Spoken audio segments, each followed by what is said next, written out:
Here's your daily Tottenham news and transfer window update with me, Harry Scarfe, football content creator, YouTuber and football writer. Welcome back to the channel and thank you very much, Chris Callan. This opportunity for you, please do like and subscribe. If you're unfamiliar with how it works, I read one or two articles and you go through and dissect them. So the first article I want to read you is from the Spurs web, and the article headline is Tottenham keen on £100 million Aston Villa star Morgan Rogers after James Maddison blow. Subheading is Tottenham are circling Aston Villa's Morgan Rogers and are weighing up a potential summer swoop, but the price tag is reportedly dropping.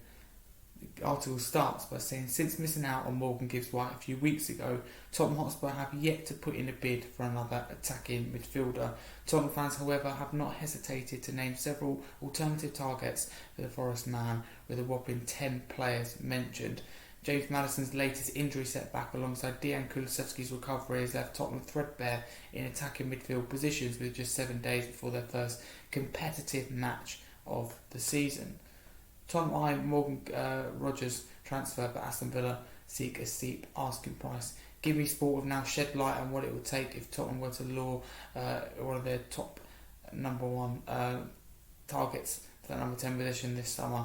It's understood that Spurs have shown interest in Aston Villa's Morgan Rogers, a player who's a standout Premier League campaign last term, scoring 8 goals and assisting 11 times in last Premier League season. Chelsea have shown interest also in the Villa man. However, it's believed that Aston Villa are not looking to part ways their attacking midfielder this summer.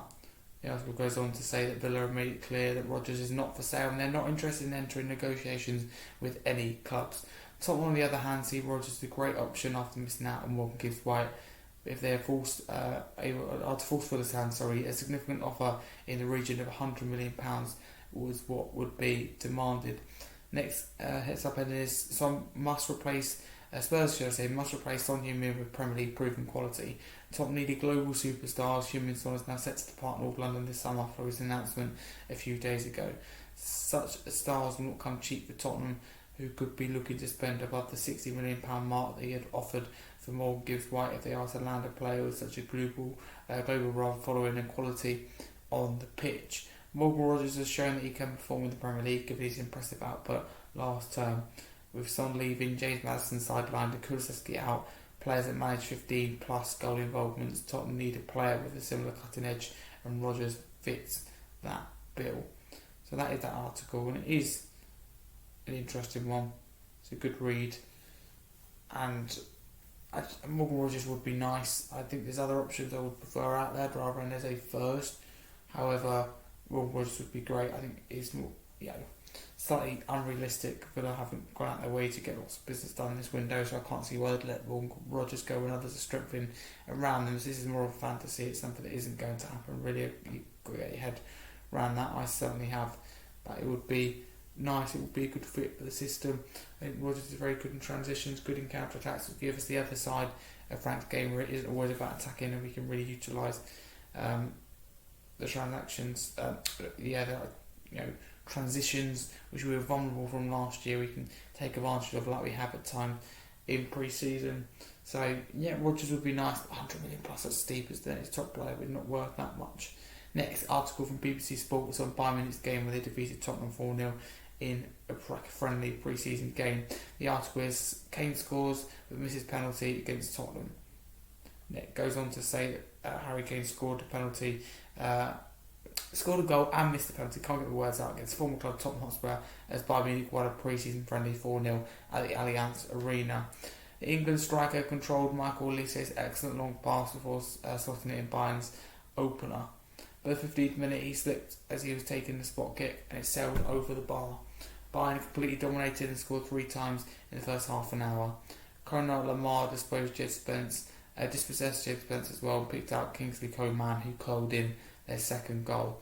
Bayern then brought on a host of youngsters midway through the second half, with Kane one of the ones coming off and scored, and 2 of them scored. Leonard Carl, 17, who hit a fantastic first time effort from 18 yards out, and Johan Kusi Asare, 18 years of age, who whipped out a fine shot from the near corner of the box. It was Kane's second game against the Spurs. He featured in a friendly at the Tottenham Hotspur Stadium last year since the £86.4 million move in 2023. The 32-year-old is Spurs' all-time record goal scorer with 280 goals in 435 games. Luis Diaz, the summer signing for Bayern from Liverpool, also started. Tottenham's 25-26 campaign starts on Wednesday the 13th of August with UEFA Super Cup against Paris Saint-Germain in Udine. That is your other headline. I mean, it's a cracking game on Harry Kane. I mean, he's just absolutely class away. Took the first goal, really good touch and finish, but assisted beautifully by Marco Olise. For me, he was a big part of the Bayern won the Bundesliga in the 24-25 season under company and be a big player if they want to achieve anything this year. But that was a really neat goal, and obviously the penalty, I haven't seen it back, so I'm not comment too much on it, but it looked harsh at the time from Paulinho, but justice is served, that some people would say. Blazed over the bar, looked straight down the penalty spot, really, unlike Harry Kane, unlike, if you like, as it was very typical Harry Kane, very like Harry Kane.